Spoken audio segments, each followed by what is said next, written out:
Yo, what up, world? 502 King Paul.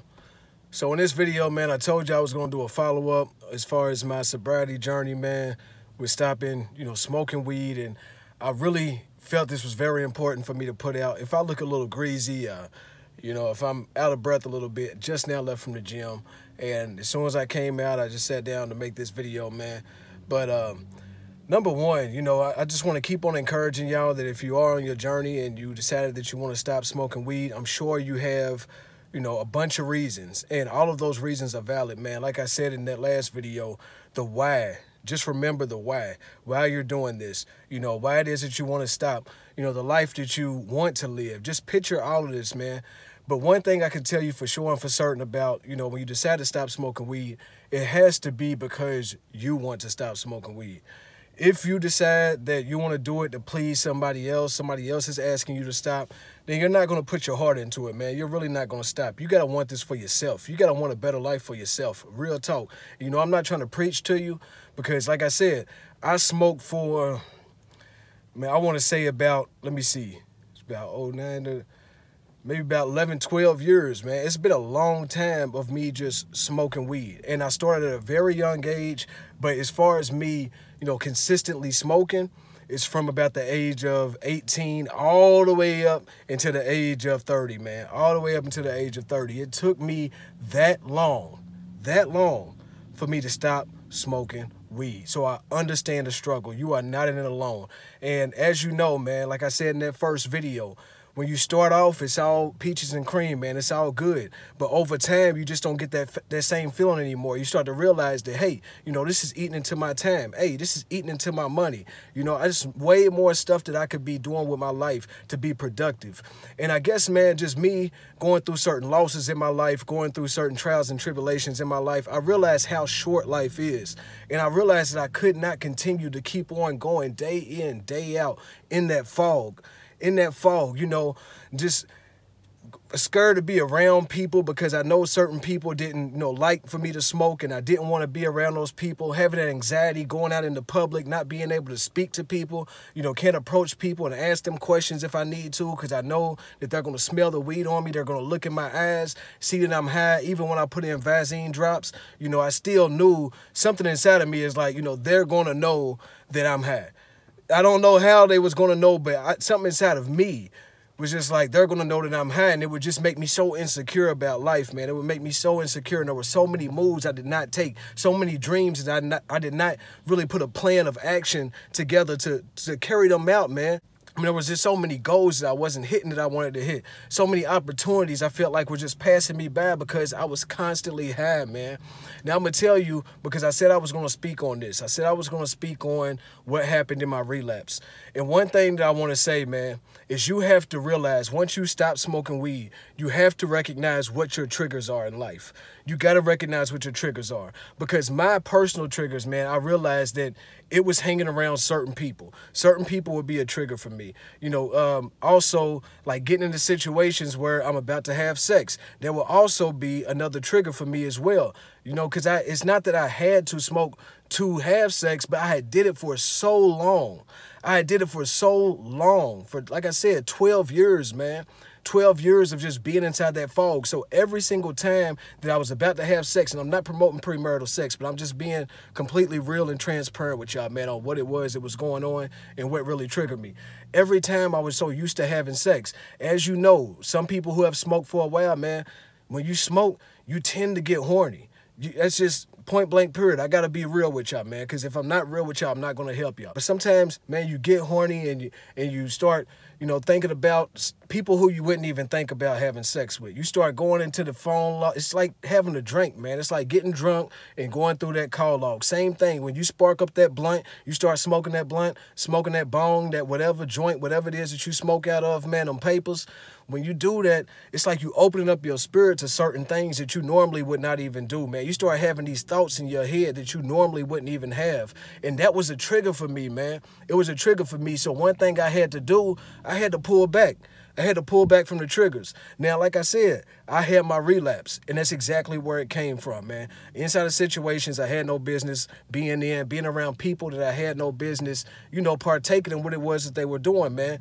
Prior to that, even when I had stopped, You know, I was able to be around friends, be around certain people, and, you know, they could be smoking, and I didn't smoke. You know, I was like, come on, just pass it on around. Don't even pass it to him. He's not worried about it. And I'm not blaming it on those friends, man, because they were very understanding about what it was I was trying to do. But then again, I'm a grown man. So if one day I say, hey, let me see that, and then they pass it to me, it's on me if I hit it. And that's exactly what happened, man. And all it took was that one time for me to smoke. And then I picked it right back up, you know, just hitting it a couple times. Like I said, this ain't last no long period. I didn't just completely relapse and go back into it again. But I started the habit back up. It's like I open the door and I'm right back into it, man. And it got to the point where I'm like, you know what? Enough is enough. I fought too hard to get through this. I prayed for me to get this off of me. I prayed to God to help me get rid of this vice that I had on my life, get rid of this thing that was controlling me. I didn't have control over my urges, man. Some people say they can smoke in moderation. Cool. If you think you can smoke in moderation, you can do it. Cool. Hats off to you. But I wasn't that person. I was not that guy. I thought that I could put it down for a couple months, pick it back up, just smoke here and there. And that was not the case, man. After I picked it back up and I started smoking, it was like right on back into it. And no, I wasn't, you know, smoking as much and all that, but just having that one blunt, hitting it a couple times, putting it out. And I noticed, for one, I was super high, super paranoid, and super disappointed in myself, man. But like I told y'all in this last video I just posted on my last update, dude, just because you fall off for a minute, just because you make the mistake, just because you pick it back up, it does not mean that you stay in that situation, man. You can pull yourself back out of it. Just remember your whys. Remember your whys, man. I'm going to go through the benefits of me not smoking again, man. I've been way more productive. I've been hitting this gym a lot more. I look healthier. I feel better about myself personally. My self-esteem, my confidence has went way up just because I know that I have control over this thing, man.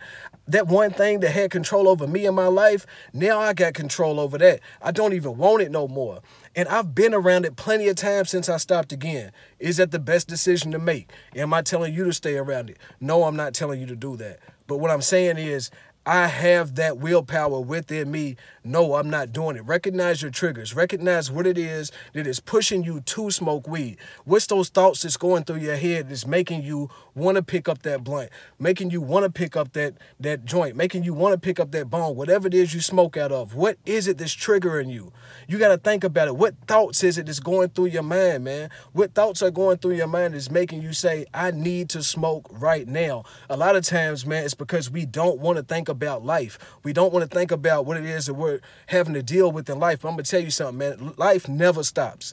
It never stops. It's going to keep on going, keep on going, keep on going. And whether you are high or not, man, it's going to keep on going. And if you do it long enough, and you stay in that fog long enough, man, it's just going to pass you up. Again, I'm not trying to beat you down. If you still smoke weed and you're watching this video, but you're thinking about stopping, I'm telling you this stuff because it's motivational, man. It's motivational. Like I said, 12 years in, hard.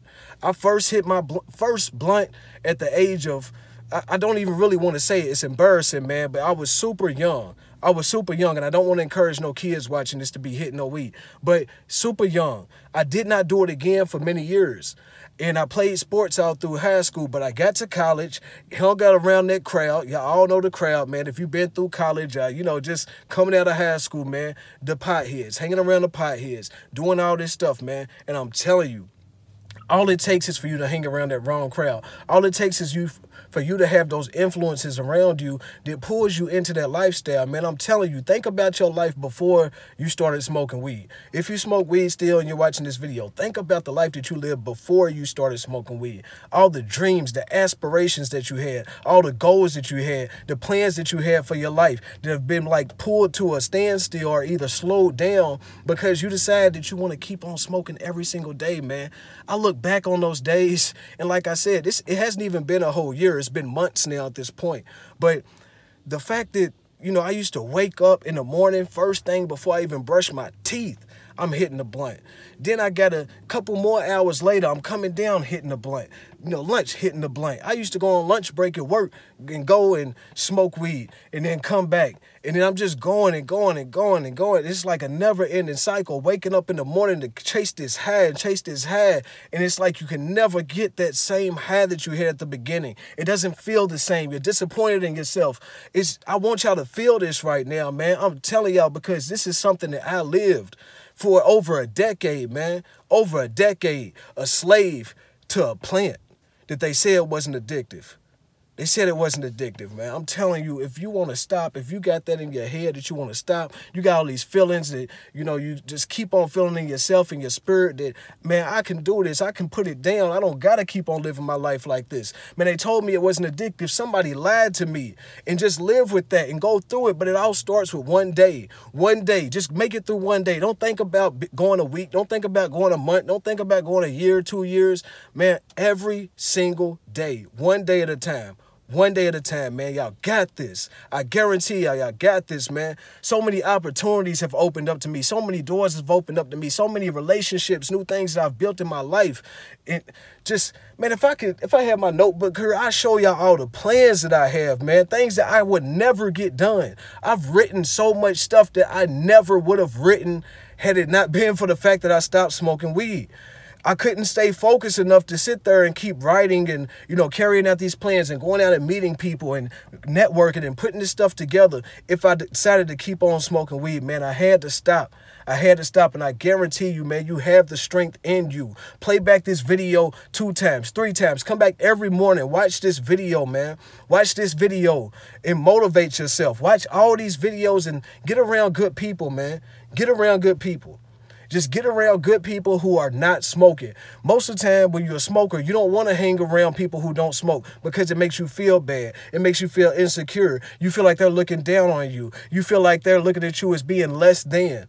And I'm telling you, man, if you put yourself around these people, put yourself in the right situations, put yourself in the right places, man, you're going to come out of it, brother, sister. You're going to come out of it. I promise you. And I'm making this video. I only plan to make it a few minutes, but I'm telling you, man, something just hit me in my spirit right now that really wants to drive this home with y'all. And again, I'm not preaching.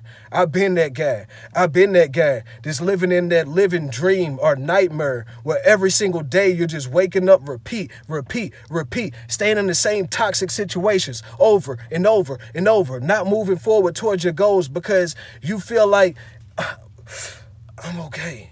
I can deal with this. The weed's allowing me to sit here and chill. I can deal inside this chaos. I can be cool inside this chaos. This chaos is cool. Man, it's not cool to live your life in a place that you're unhappy with. If you got to smoke to make yourself feel happy, if you got to drink to make yourself feel happy, you are not living your best life, man. Somebody got to tell you this. Man, I swear, I love y'all, dude. I really, really do. And I'm telling y'all, man, when I saw these stories that y'all was posting and, you know, just saying what your experience was, man, I just relived that. And it was motivation for me to keep on going, keep on doing what it is that I'm doing. I'm telling y'all, dude. Hey, man, I'm about to end this video because I'm getting super emotional, dude. But I'm telling y'all, man, I love y'all. And y'all got this. Y'all got this. I promise you. Hang in there and do this. Each and every day is a victory. Just look at it as hours. Every hour that goes by, you made it. Another hour, and then you start filling your life up with different stuff, filling up your schedule, working out, you know, doing different things, going out, building new relationships, new friendships, going out, starting businesses, working, grinding. Man, y'all can do this. I promise you, dude. Y'all got this, man. Y'all got this, man. Y'all got it. I promise you. Don't listen to the naysayers. Don't listen to the people that want to see you down. Don't listen to none of that, man. Don't listen to the people that tell you, oh, man, you've been a pothead for too long. It's been so long. You can't stop. Man, you addicted. You a junkie. Don't listen to them people, man. Don't listen to them people. Believe in the people who believe in you, man. Listen to the people who believe in you. Listen to me right now, man. I don't even know you, but I've been in your shoes. And I'm telling you that you got this, man. Stay strong. Y'all got this. Man, it's 502 King Paul. Y'all like anything about the video, go down, like this video down below. Share this video with somebody that needs it. Share the video. I guarantee you know somebody that needs it, man. And if they take offense to it, oh well, at least they get the message. At least they get the message. Like I said, I'm not beating y'all down. I'm not being your preacher. I'm not being your judge. That's not my place in life, man. But what I do want to do is motivate you, because I know it. I know that you got it in you. I know that you got it in you, man. Like I said, come back, watch the video as many times as you need to. Sit there, pray, do what you got to do. Take a cold shower, work out, do what you got to do. I'm telling you, man, I didn't think I could beat it. I didn't think I could beat it, and I almost slipped right back into it, man, because being around the wrong people, the wrong situations, stressing me out, making me feel all these different ways, man, I'm telling you, remove that stuff from your life. Get solo dolo if you got to. Just you, one man, one woman army. Get just by yourself. If you got to, limit out all the distractions. Stop taking in all this music, telling you smoke weed and all this, man. Pay attention to what it is that you put into your body, what it is you put, letting your eyes see, what it is that you're allowing your ears to hear, man. And I'm telling you, you can beat this. I'm telling you, you can beat this, man. Man, comment down below. Let me know what y'all think. And also, if y'all have not subscribed to the channel, make sure you subscribe to the channel. Hit that notification bell so you can get all these new videos as soon as I drop them, man. 502 King Power. I love y'all. Truly do, man. I'm out.